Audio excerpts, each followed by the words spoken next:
Welcome back, viewers. It is now 7:38 a.m. and we are being joined by the head of the Tobago Business Chamber, Attorney at Law, Martin George. Good morning, Mr. Martin George. How are you doing?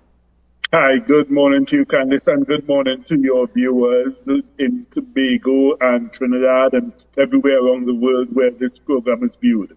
Okay, and of course, we're joined by Mr. Ross this morning. So, Mr. George, could you tell us a little bit about what are your opinions on the extension of the state of emergency? We know the Parliament is supposed to meet tomorrow with a special sit-in to extend for a further 3 months. Well, the question we have to ask ourselves is, what is the purpose of the extension of the state of emergency for another 3 months? Now, the government says that it's to continue its implementation of its fight against the COVID-19 virus, and this is by means of course, the repressive measure of the lockdown and the curfew, which would be, of course, associated with it. Now, I did a comparative analysis of the first month after the implementation of the SOE. Right, the SOE was first implemented from 15th May, if you recall, and I did a comparative analysis of the statistics on that first month after, and I compared it with the month immediately before the implementation of the state of emergency. Now, granted, it may have been that we were in the middle of a spike at that time, so therefore that may have skewed this. But what those statistics showed is that all the numbers for all the days, when you compare them on a day-by-day basis for the first month after the implementation, they were higher than for the month immediately before the implementation of the state of emergency. So, looked at in that respect, one wonders as to what effect the state of emergency really had in terms of controlling numbers. Of course, in the long term, maybe we might see what the results are, but that was just the preliminary analysis I had done, and that's what it showed. Now, the thing is, we also need to look at the issue of the other measures that are available. So, while we respect the government's decision in terms of trying to control movement and, trying to curtail, the increase in cases, we are also saying that, look, at the end of the day, if it is that vaccination is an essential part of your fight against the COVID-19 virus, then I say let's get to the issue of how do we increase our vaccination rates. I saw that the Secretary said that in Tobago, less than 1,000 school children have been vaccinated. So that tells you something, because when you look at the school population of Tobago, to only have less than 1,000 children vaccinated at this point, that tells you that, look, there's very low uptake in the vaccination for school children. And this is a reflection of the low uptake of vaccinations among the adults also. So when you think of it, if you have a parent who has 3 or 4 children in school, and that parent is refusing herself or himself to take the vaccine, that means that those 4 children, they're not going to allow them to take the vaccine. So therefore, we have to consider what do we do in the interim. Yeah, okay.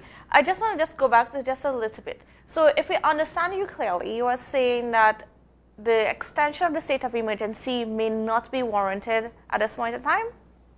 Well, it's not a question of it may not be warranted. It is part of the repressive measure to control movement, right? And the government sees it as necessary.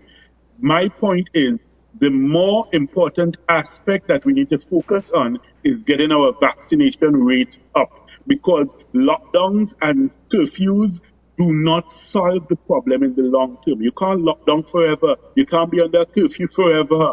At some point, you have to give up that strategy and try something else. So, it seems to be that the focus ought to be more on the vaccinations getting that vaccination rate up. And the point is, I have said repeatedly, the government needs to ramp up their campaign in terms of the marketing, advertising, trying to persuade people, trying to educate them, trying to get the message across. As I said, use our local stars, use our singers, our writers, our poets, whoever that the public can relate to get that message out there, because the message is not resonating with the public in Tobago. That's the reality. So they need to do something about that. And that's what I keep saying. So, I mean, while, yes, you want to say you want to restrict movement, restricting movement is not the solution in the long term in any way whatsoever. Okay, Mr. George, you spoke to the strategy of the lockdowns and the curfews can't happen for any period of time, right? In terms of it can't be the only solution and it can't be done forever. And it's right? not a long-term solution. Right. That's my point. It's not a long-term solution. What would be, okay, if the SOE does get extended for another 3 months, how long legally can we be held under a state of emergency? All right, so after the 3 months, the first 3 months, you can go back for this second extension, for this first extension, which is what the government is doing, which will be for another 3 months. So that's a total of 6 months. Beyond that, you must have a special majority of parliament. So in other words, the opposition would have to make their input and they would have to support it in order for it to be passed if the government wants to extend it beyond 6 months. Given the posturing and what we have heard from the opposition leader, I don't see that as a realistic possibility at all, because in fact they are even condemning this present extension for another 3 months. So therefore it is clear that they are not going to support it going beyond that. So I can't imagine realistically that we're going to be looking at a further extension, because the opposition clearly has signaled that they will not support such.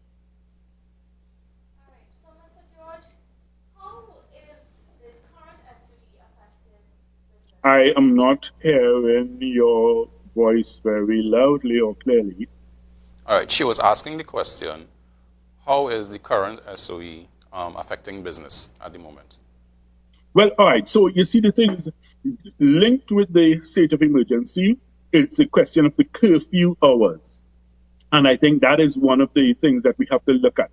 The curfew hours clearly means that, certain businesses which have to operate beyond the normal, 8 to 4 or 8 to 4:30 hours, those are the ones who are going to be affected. Because if it is that everybody has to be indoors by 9, unless you are part of the essential services and you have gotten the waiver from the Commissioner of Police to be out and about, then clearly your business is going to be affected in that way.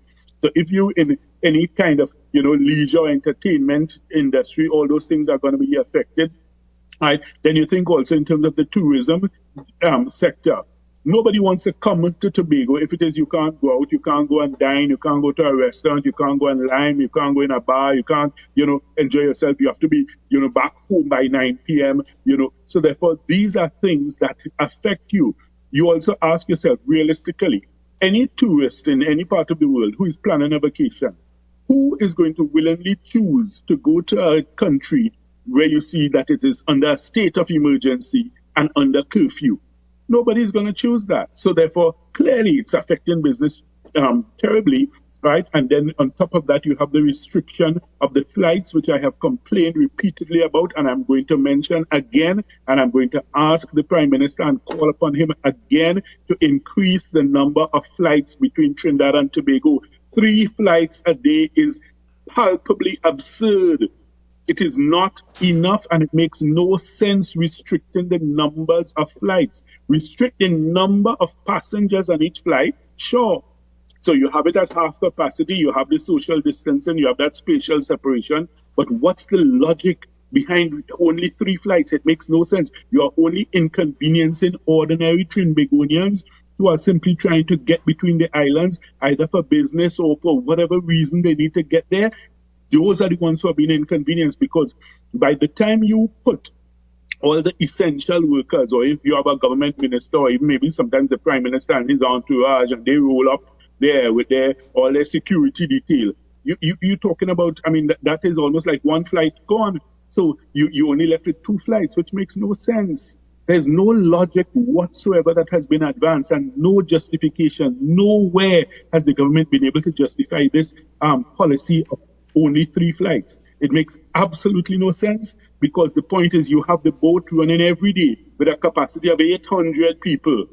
So therefore, a flight that has a capacity of 68 and you go by half, that's 34 people. That can't make a difference to the number of people who are going to be coming to Tobago. So therefore, why are you inconveniencing people with only 3 flights? Okay, so what would be like, in terms of the business association or in general, would be suggested changes that should come out if it is the SOE should be extended? Okay, one of the things we would like to suggest is that you extend the hours so that the curfew starts at midnight instead of 9 p.m. Okay, so that will facilitate persons who have to do business later, or it would actually just be a little more freedom for citizens because I think people are a little bit fed up and tired. People are suffering, curfew fatigue, SOE fatigue, COVID fatigue. Everybody's just frustrated because you're so cooped up. Another thing that I would respectfully suggest to the Prime Minister, open the beaches. There's no logical justification for the beaches not being opened. When you think of it, I mean, the point is, of course, yes, you will have to police and monitor it in terms of the congregation and whatever, but at the end of the day, you're out in the open air, you're in the fresh air. At least let people get a chance to breathe because you can't just have people in a repressive lockdown situation forever. It's not good. It's not healthy. So we're saying, okay, yes, if you have to extend the state of emergency, yes, if you have to, keep the curfew, at least try and make some little changes to give the population some measure of relief, right? So we also think that the Prime Minister should consider innovative ways, such as what you've seen done in other countries. In France, they have introduced legislation whereby they said, look, if you want to dine at a restaurant, no problem. We will open up the restaurant sector fully, but all patrons must be fully vaccinated. All workers must be fully vaccinated. All service providers must be fully vaccinated. So that way, those who want to go to a restaurant, you make your choice. Yes, I will go get vaccinated and therefore I could go out and therefore you allow that business sector to be reopened. You could do the same thing with bars, that they must be fully vaccinated, both the patrons, the staff, and the service providers also. So therefore, there are ways you can creatively meet and treat with this scenario.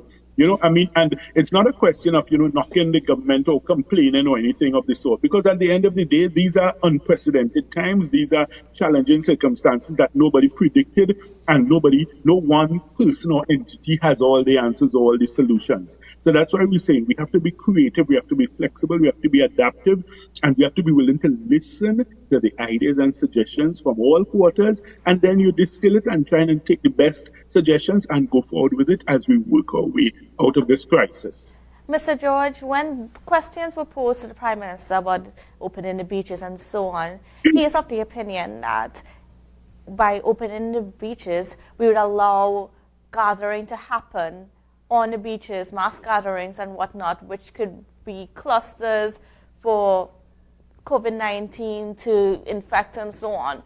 What do you think about this rationale behind, or this logic that's behind? That's why I said you have to police it, you have to monitor it and stuff like that. But I mean, if you think of it, most times when people go to the beach, all right, you go either on a family lime or a group of friends going on a lime.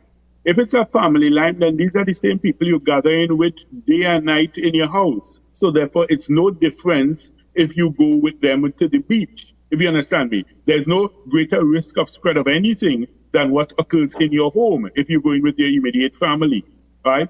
In terms of friends, of course, yes, you may have mixing of different persons. So that's why I say the government will have to monitor it. But you could do that because the point is with 3 or 4 officers, on one end of the beach, 3 or 4 on the other end, and they just do cross patrols walking up and down. You could easily deal with that and monitor the crowds. So why have the whole nation in this state of, stress? because people are under stress.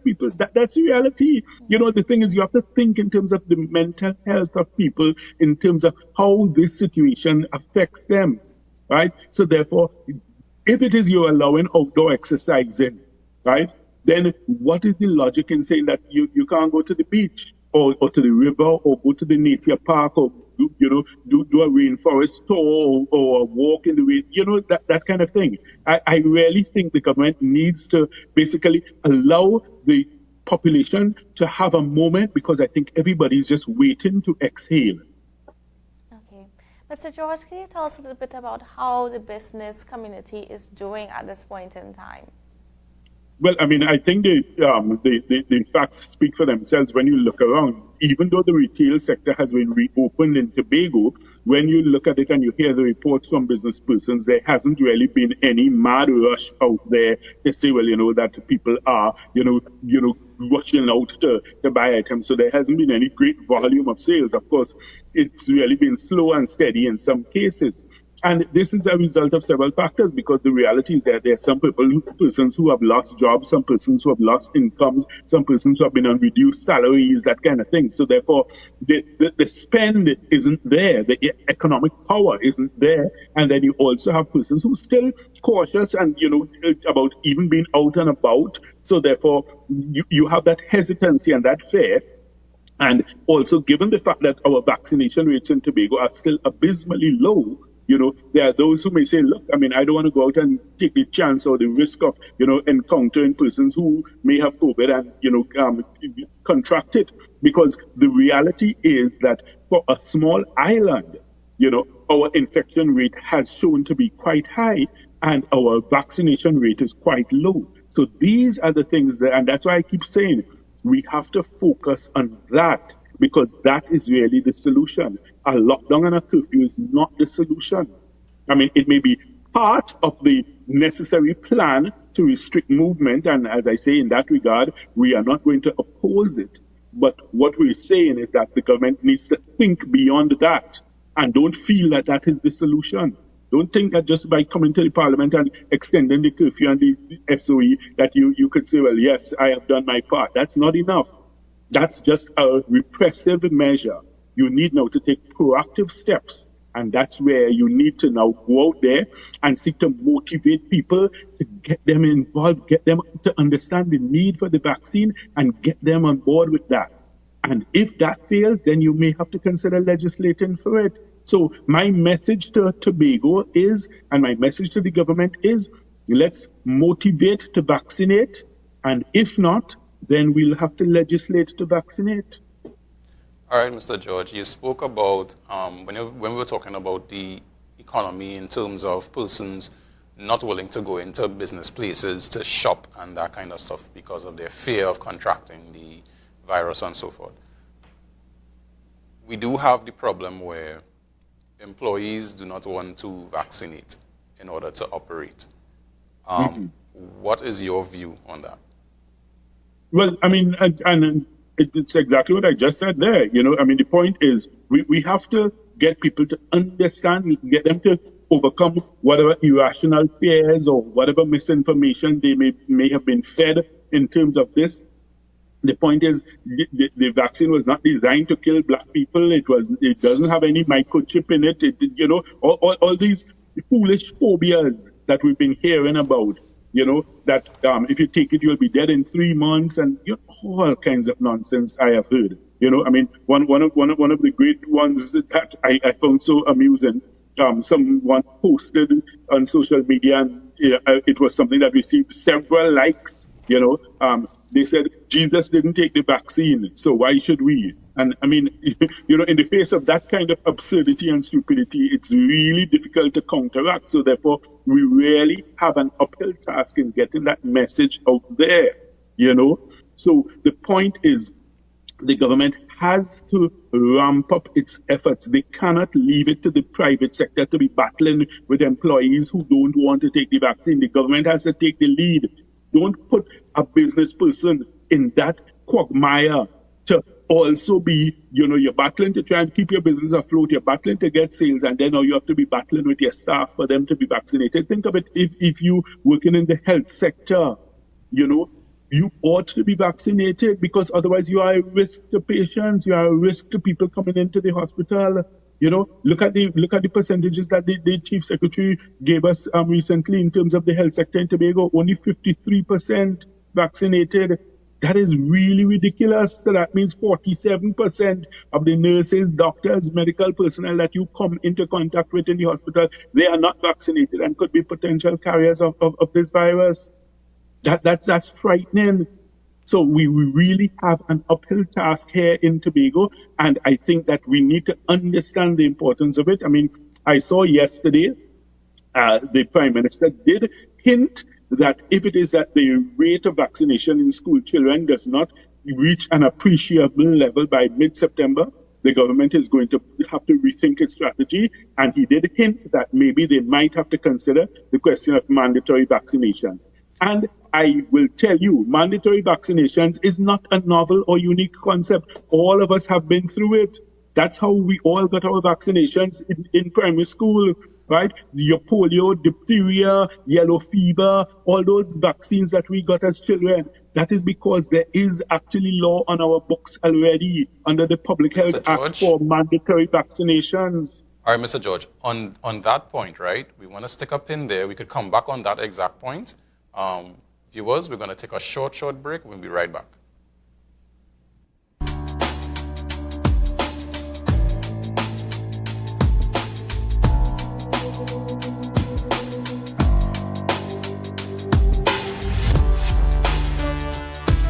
Join us for Tobago Matters as we bring our THA community meetings to you virtually. On Saturday, August 28th, we continue our series with the topic Harnessing Our Creativity. Catch us live on Tobago Channel 5, TTT, Pulse 89.5 FM, Radio Tambourine 92.7 FM, Street 919 FM, and Office of the Chief Secretary and Tobago Channel 5's Facebook pages. Send your questions to 688-4040 or email us at mainfo@tha.gov.tt. That's mainfo@tha.gov.tt. Tobago Matters. Be a part of the discussion. As of midnight tonight, your business is reopening after the lockdown. Your loyal customers need to know that you're back and open for business. Tobago Channel 5 is inviting you to take advantage of our limited time release special rates. Call your client advisor now and get maximum exposure for your business at the lowest rate ever. You can also call our offices at 635-1005. Remember, this offer is for a limited time only. Hello, Crime Stoppers? This is Crime Stoppers. Please share only your crime information. I want to report a crime, but I need to make sure it will not be traced back to me. Caller, I assure you, there's no record of this call other than the information you give us and the tip number I assign you for you to call back and check on your reward. This system has worked in 26 countries for more than 40 years. Help stop crime. Call Crime Stoppers at 800-TIPS today. Calls are safe and 100% anonymous. Support brand cleaning products, tough on grind, yet gentle on you. In the kitchen, use only Support dishwashing liquid. Washing your clothes, use only Support liquid laundry detergent. Sanitizing your home, work, or any environment, then Support antibacterial multi-purpose cleaner is the brand for you. Ask for Support detergent products today because we're family. It's locally made with a great price and everyone needs a little support.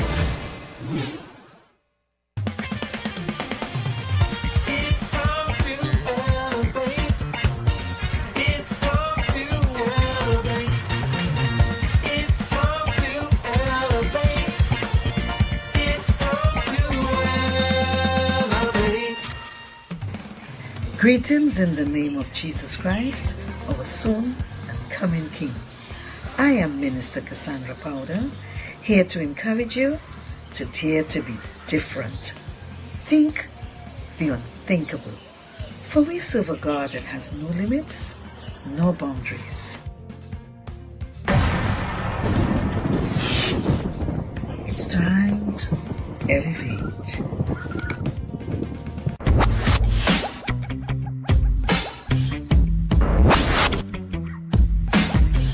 tune in to Spot On. A new episode premieres every Tuesday at 8 p.m. only on Tobago Channel 5. Welcome back, viewers. It is now 8:03 a.m. and we are continuing our conversation with the Tobago Chamber head, Mr. Martin George, the Tobago Business Chamber, Mr. Martin George, and who's also attorney at law. All right, so Mr. George, before we went to the break, we were talking about the idea of mandatory vaccinations. But we know for now, even though the Prime Minister hinted at it, especially for school children yesterday, the government is sort of holding their hand in making that law. Because, of course, we saw what happened in St. Vincent and also in Antigua with protests and whatnot.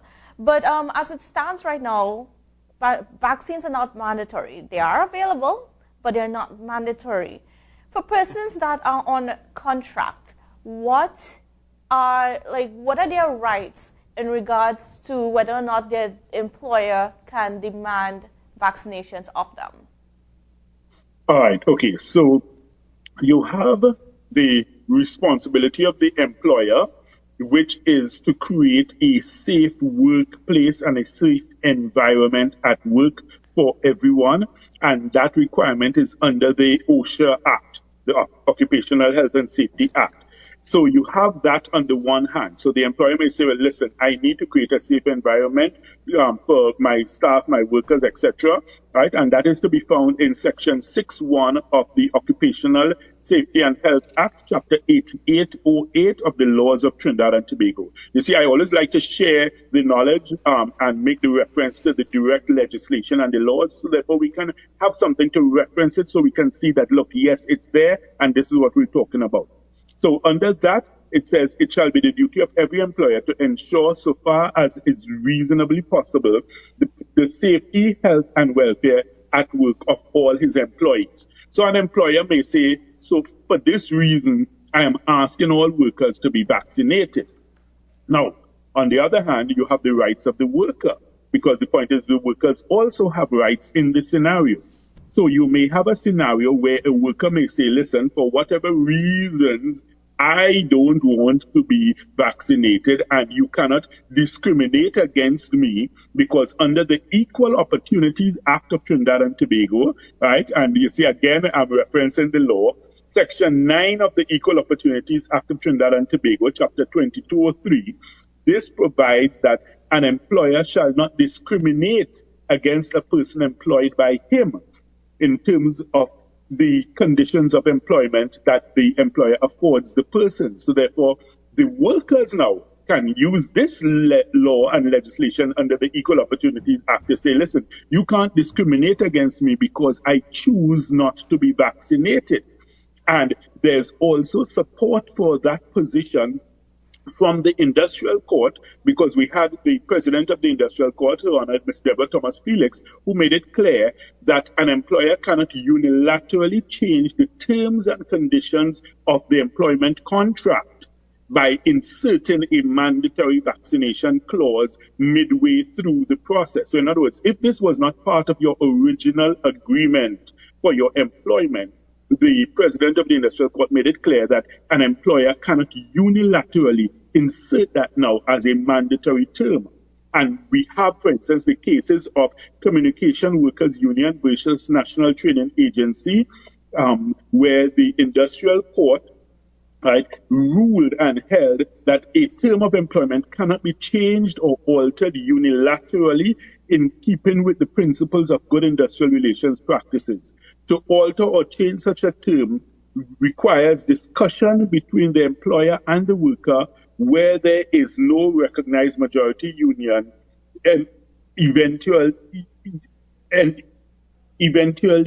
you have it resulting in an agreement before implementation. So therefore, this is what is required in the law, and the industrial court supports this. There's also the next industrial court case of Communication Workers Union versus Mega Bright Industries, where the industrial court said, introducing new terms and conditions of service with respect to the worker, in order to do so, the principle of good industrial relations dictates that the company meets with the recognized majority union and commences discussions to this end. So therefore, the workers do have rights. So therefore, in those circumstances, unless there is a law which overrides all of this and makes vaccinations mandatory, no employer can unilaterally seek to force an employee to be vaccinated. But the employer, I think, can always try to motivate, encourage, and try to advise the workers to get vaccinated. But of course, if a worker insists that they don't want to, under the present state of the law, it doesn't appear that an employer can force you to. Mr. George, in a case where there is not a contract, can an employer force an employee to take the vaccine, or does the employee have any grounds whatsoever to choose? Right. So, okay, the point is that there would be, I mean, you may not have a written contract, but the point is if you are employed, then one way or the other, you are employed under some sort of contract or agreement. So even though you don't have a written contract, the same principles that I just enunciated would all apply in this scenario. Mr. George, right? In terms of the OSH Act, right? Under, let's say, clause 15, sub A, where an employee may refuse to work or do particular work where he has sufficient reason to believe that A, where it states there is a serious or imminent danger to himself or unusual circumstances have arisen which are hazardous or injurious to his health or life. Can an employee use that as a reason not to vaccinate if asked by the employer? No, I can't see it, honestly. I can't see it. What I could see is if it is that you have an employee who feels that there are persons at the workplace who may be COVID positive, who may present a risk, and they have been tested positive and they're still coming out to work, and the employer is asking you to go and work amongst them, and you are probably also unvaccinated, and you could say, well, yes, those people present a risk. But it can't be used the other way around to say that that's a reason to not be vaccinated. Okay. Now also, under the Caparo test, can that be used by the employer? Under the what? Sorry, I didn't hear you. The Caparo test, which speaks to foreseeability, proximity, and fairness. Could that be used as a what? Sorry? Could that be used by the employer as a means to ask his employees to vaccinate? No, the employer could always ask, the question is whether they can force you to, so the employer could always ask you to vaccinate. But under the law as it stands now, the employer cannot force you to be vaccinated. Mr. George, are you satisfied with that, the fact that we have 80 vaccinations for 80% of the population in Trinidad and Tobago at this point in time, with more on the way?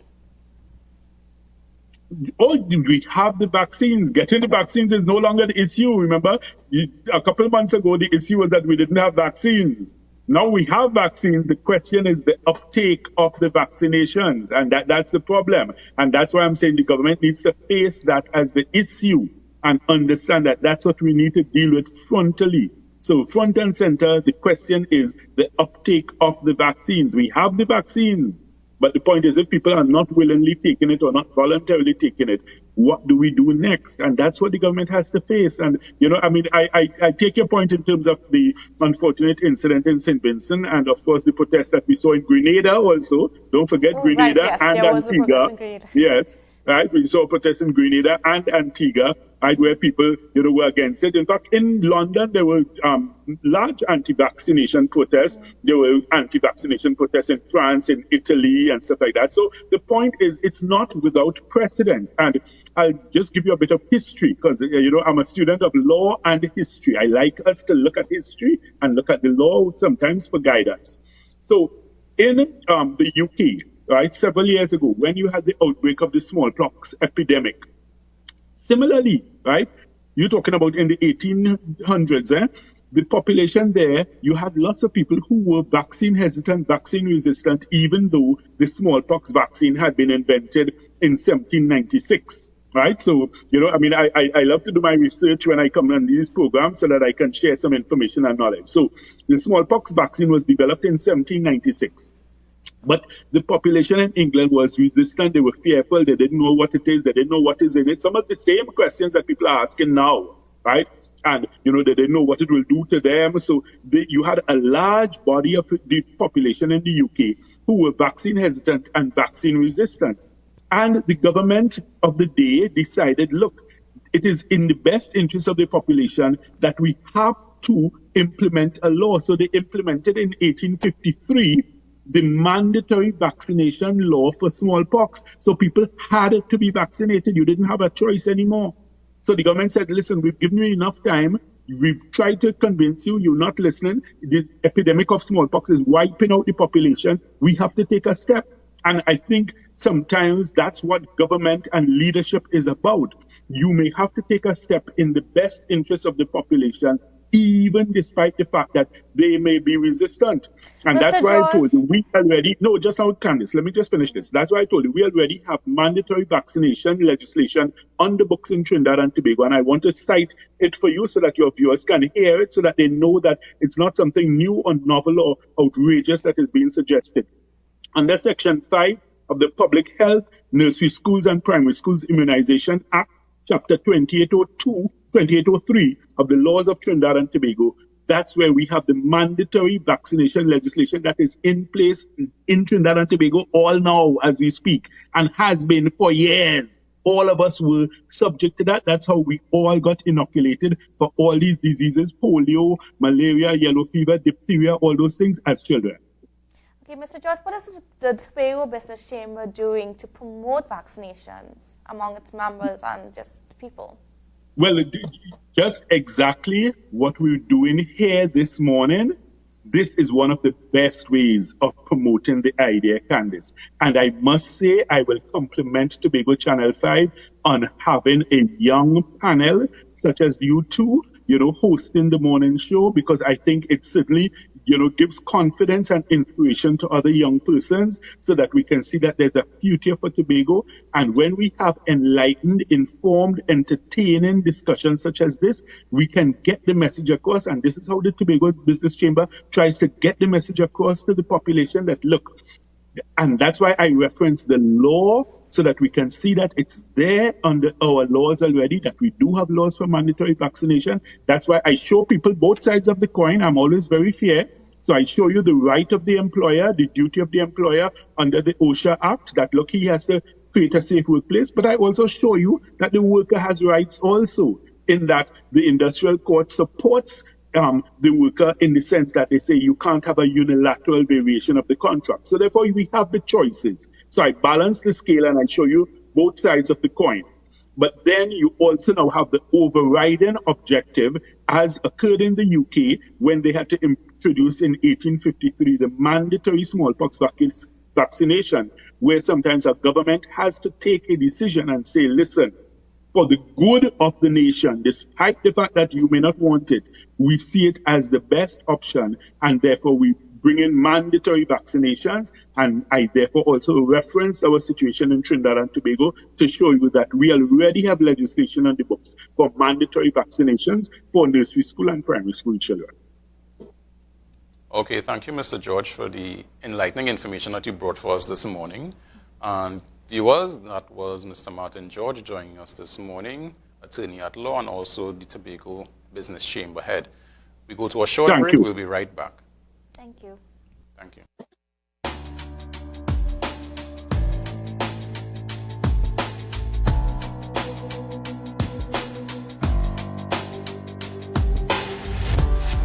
Satisfy your taste buds at Judith Cuisine. Enjoy delicious grilled and rotisserie dishes, salads, and delectable soups on Saturdays. Open from 6:30 a.m. for breakfast. Judith Cuisine, corner of Main and Backlet Street, Scarborough, 631-8542.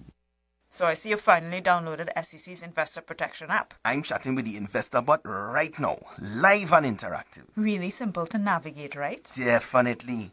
I'm getting my daily investor tips and investment fraud updates with ease. And there's a comprehensive list of registered registrants and investments for due diligence. Plain talk, this is the easiest way to submit investment complaints and report scams to the SEC. Yep, I can send images, videos, documents, even audio files. and stop scammers in their tracks. I've made much better investment choices since I started using it. Me too. Loads of investor info in the palm of my hands, and I love it.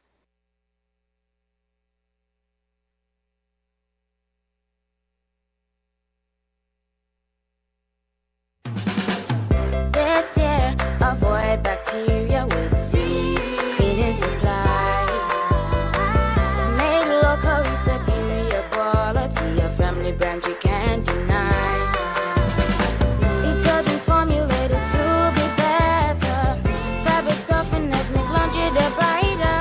All sanitizers are multi-purpose. Suspend your Visit McCorney Home Depot Limited in Richmond in their spanking new and spacious showroom. Get all your hardware needs, building materials, including blocks, steel, cement, and sand, household items, plumbing and electrical supplies, paint, tools, toilet sets, doors, ceiling fans, steel products, and much more. McCorney Home Depot Limited in Richmond. Catering from foundation to finish. Open Sunday to Friday from 8 a.m. Be viewing Tobago Channel 5 for the live broadcast of the Tobago Methodist Circuit starting from this Sunday and every Sunday at 9 a.m. as they bring God into our homes.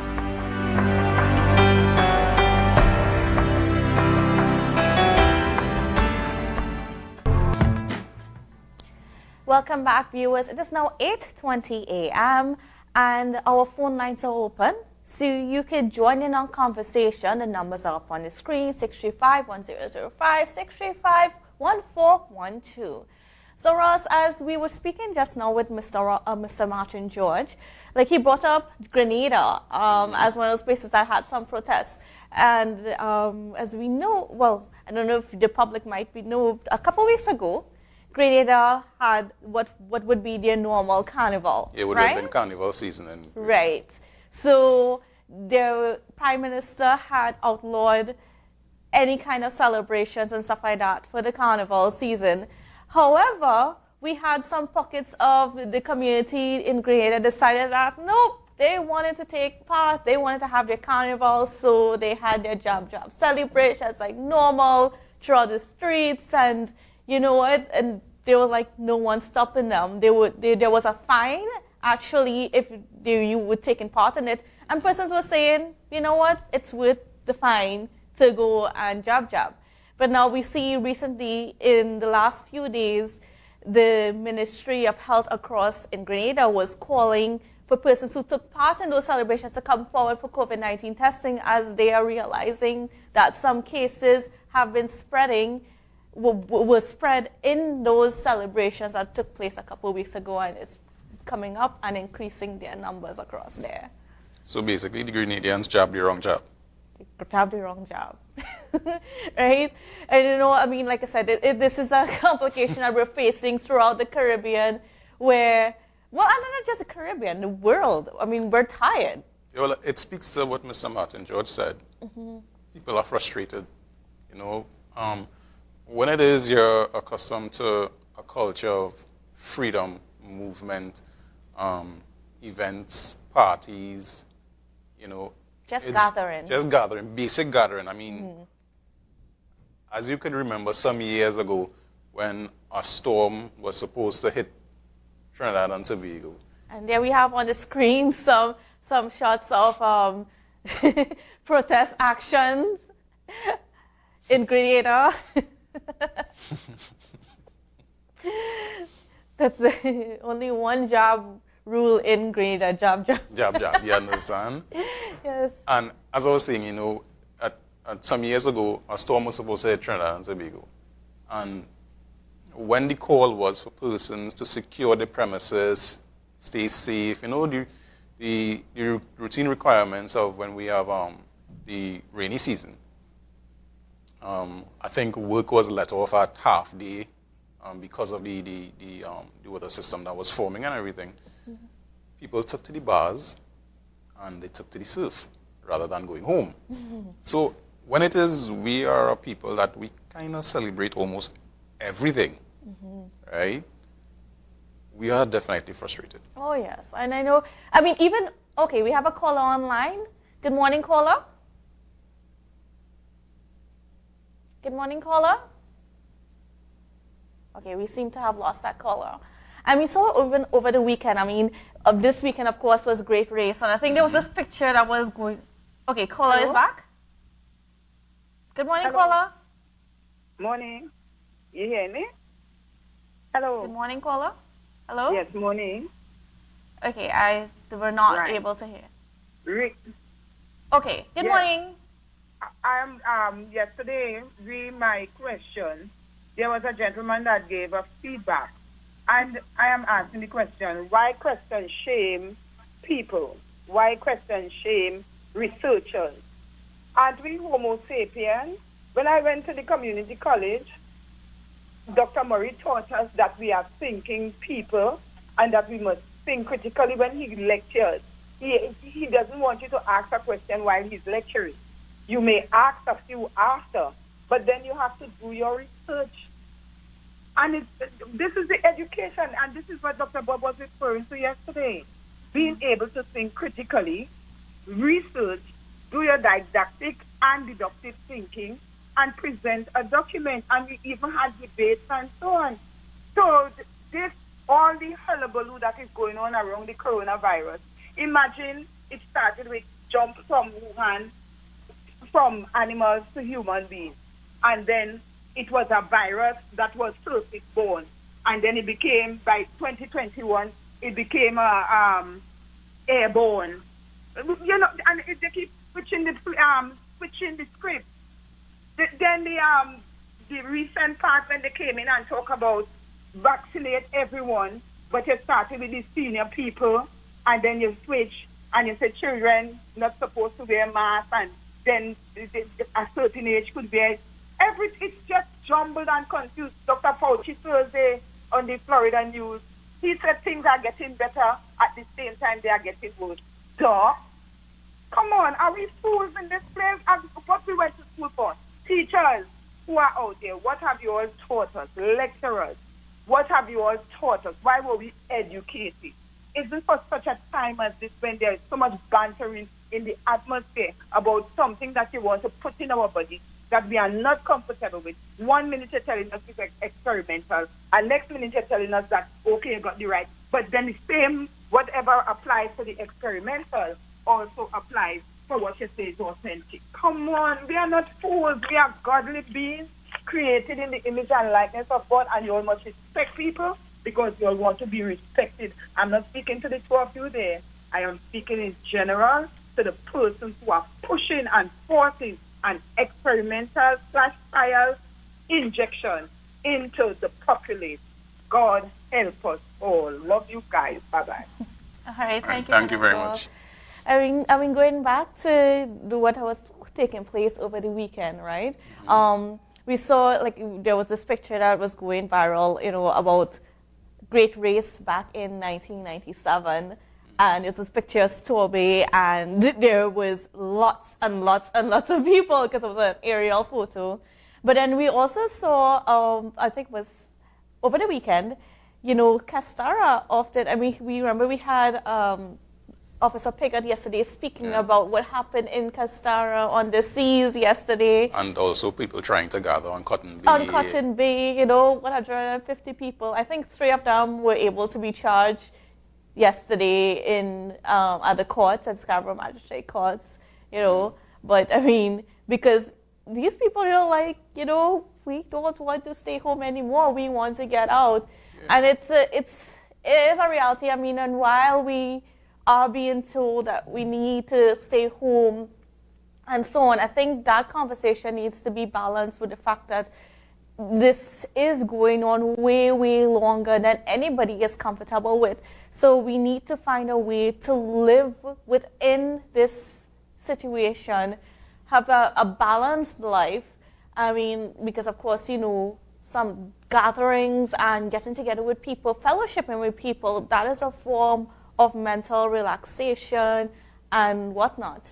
Because I was also going to say, out of what Mr. George was saying in terms of opening the beaches are actually therapeutic, both in immersion in the water and just sitting and listening to the waves. Okay, we have another caller on the line.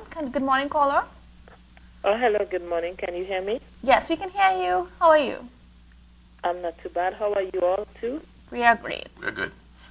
I'm calling from London this morning. Well, morning to you, but afternoon to me.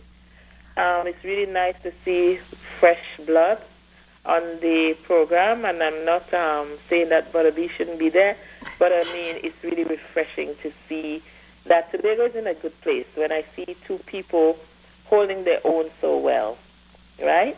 I just wanted to speak about the fact that, you just spoke about people being charged for being on the beach yesterday and stuff like that. Now, I think we all have to sort of comply with the kind of conditions we're living in.